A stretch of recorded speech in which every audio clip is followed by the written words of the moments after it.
এটা আশ্চৰ্যকৰ ঘটনা ঘটিছে। শিৱসাগৰত মোক হৰুৱাবৰ কাৰণে হিমন্ত বিশ্ব শৰ্মাই ২ নম্বৰী কাম কৰা আৰম্ভ কৰি দিলে। শিৱসাগৰত আজি এটা পৰিয়াল মোৰ ওচৰলৈ আহিছিলে অলপ আগতে। তেওঁলোকৰ ভোটাৰ তালিকাখন মোৰ ওচৰলৈ লৈ আহিছিলে। মই আপোনালোকক এই ভোটাৰ তালিকাখন দেখুৱাইছোঁ। এই ভোটাৰ তালিকাত নীলাবিলাক তেওঁলোকৰ ঘৰৰ মানুহবিলাকৰ নাম, আৰু ৰঙা যেটা দেখিছে, কেইটা ৰঙা তলত? 3টা। এই 3টা ৰঙাত আপোনালোকে দেখিবলৈ পাব যে এই ৰঙা 3টাত মানে 3টা বিহাৰী মানুহৰ নাম নতুনকে তাতে মনে মনে অন্তৰ্ভুক্ত কৰি দিছে। মই আপোনালোকক গাই দিছোঁ।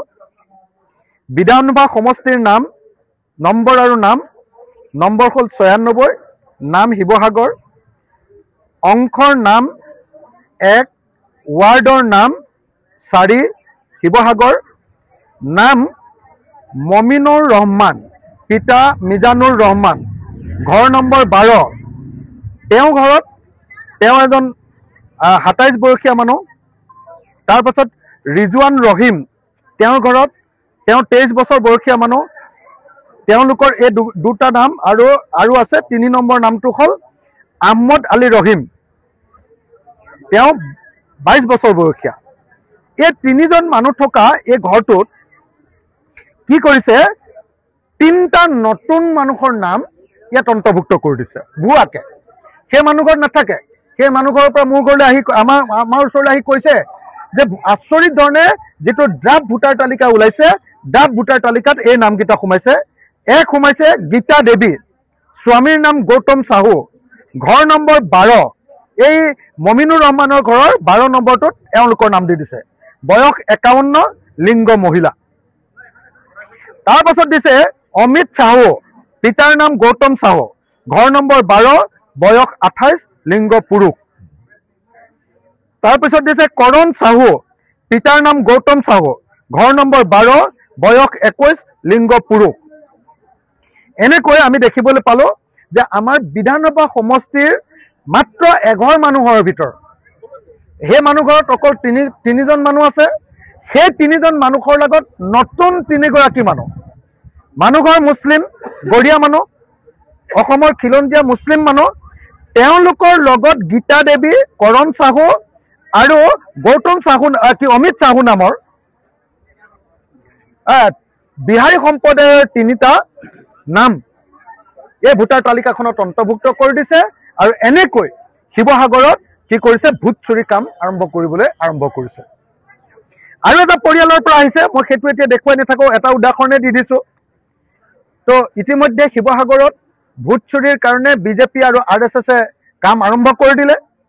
কোনোপধ্যে এই কাম হ'বলৈ দিয়া নহ'ব। আমাৰ BLO সকলক, আমাৰ ৰাইজৰ দলৰ যিসকল BLA আছে, বুথ লেভেল এজেণ্ট আছে, তেওঁলোকক মই অনুৰোধ জনাইছোঁ, সকলোৱে নিজৰ BLOৰ লগত, বুথ লেভেল অফিচাৰৰ লগত তেওঁলোকে যোগাযোগ কৰক। সকলোৱে নিজৰ মই শিৱসাগৰৰ ৰাইজক, বিশেষভাৱে শিৱসাগৰ নগৰৰ 14টা ৱাৰ্ডৰ টাউনৰ ৰাইজক নিজৰ ভোটাৰ তালিকাখন আপোনালোকক চাবলৈ অনুৰোধ কৰিছোঁ।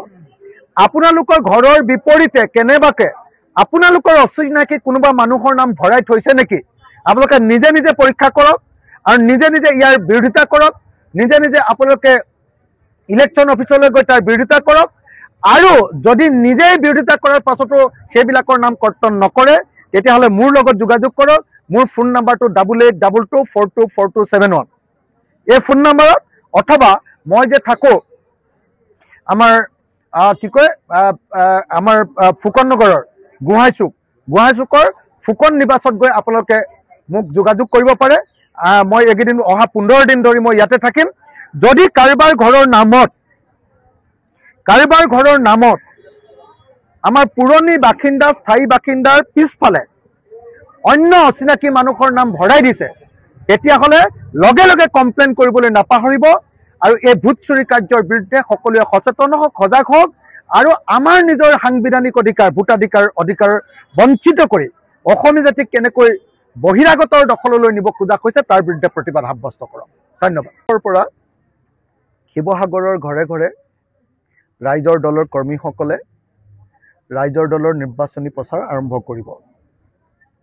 তাৰ কাৰণে প্ৰয়োজনীয় যিবিলাক সাংগঠনিক কাম কেনেকৈ কৰিব লাগিব, তাৰ টেকনিকেল কামবিলাক কি লিফলেট লৈ যাব, কি প্ৰচাৰ কৰিব লাগিব, কেনেকুৱা কথা ক'ব লাগিব, এইবিলাক সম্পৰ্কে আজি কৰ্মীসকলৰ লগত আচলতে কালিও আমাৰ এই বৈঠক হৈছিলে, কৰ্মীসকলৰ কালিও হৈছিলে, কালি মেইন লিডাৰ্ছবিলাকৰ মাজত হৈছিলে, আজি আঞ্চলিক কমিটিৰ সভাপতিবিলাকৰ লগত হ'ল, কথাবিলাক ফাইনেল কৰি লোৱা হ'ল।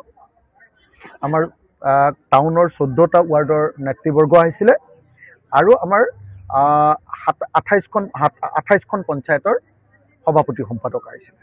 28খন পঞ্চায়তৰ সভাপতি সম্পাদক আৰু শিৱসাগৰ নগৰৰ 14খন ৱাৰ্ডৰ সভাপতি সম্পাদক তেওঁলোক আহিছিলে। তেওঁলোকৰ মাজত আমি কথা পাতিলোঁ আৰু অহা 5 তাৰিখৰ পৰা কেনেকৈ ঘৰে ঘৰে অভিযান চলাব, আমাৰ ৰাইজৰ দলৰ নিৰ্বাচনী প্ৰচাৰ কেনেকৈ 5 তাৰিখৰ পৰা আৰম্ভ কৰিব। 1 ডিচেম্বৰত কৰিবলগীয়া আছিলে, মোৰ বিধানসভাৰ কাৰণে পিছুৱাই গ'ল, অধিৱেশনৰ কাৰণে 1 ডিচেম্বৰৰ পৰা কৰিলোহেঁতেন, 5 দিন পিছুৱাই গ'ল। অহা 5 তাৰিখৰ পৰা আমি কৰিম আৰু তাৰে সম্পূৰ্ণ প্ৰস্তুতি চলোৱা হ'ল আৰু মই সকলোকে আহ্বান জনাইছোঁ যাতে এই প্ৰস্তুতিৰ সময়ত সকলোৱে সহযোগিতা আগবঢ়ায়। নমস্কাৰ, মোৰ নাম ৰিজৱানুৰ ৰহিম। মই বাবুগুটি 4 নং ৱাৰ্ডৰ বাসিন্দা। মই কিছুদিনৰ আগতে আমাৰ ভোটাৰ লিষ্টখন, লেটেষ্ট ভোটাৰ লিষ্টখন যেতিয়া মই চাই আছিলোঁ, তাত মই মানে কেইটামান ছাছপিচিয়াছ থিং পালোঁ।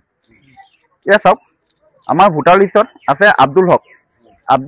তেওঁৰ ঘৰ নম্বৰ হৈছে 17 আৰু তেওঁৰ পত্নী আছে ৱাজিফা বেগম 17। তেওঁৰ পুত্ৰ আছে স্বামী চাজাদ, ঘৰ নম্বৰ 17। কিন্তু তেওঁলোকৰ নামৰ মাজত এই শুভনাৰায়ণ সিং বুলি এজন ব্যক্তিৰ নাম সোমাই আহিছে। তেওঁৰ ঘৰ নম্বৰটো হৈছে 17। সেইটোতো এটা কথা। তাৰ আকৌ পাছৰ দিনাখন মই যেতিয়া আমাৰ ভোটাৰ লিষ্টখন চালোঁ, তেতিয়া আকৌ আমাৰ ঘৰৰ নম্বৰটো হৈছে 12।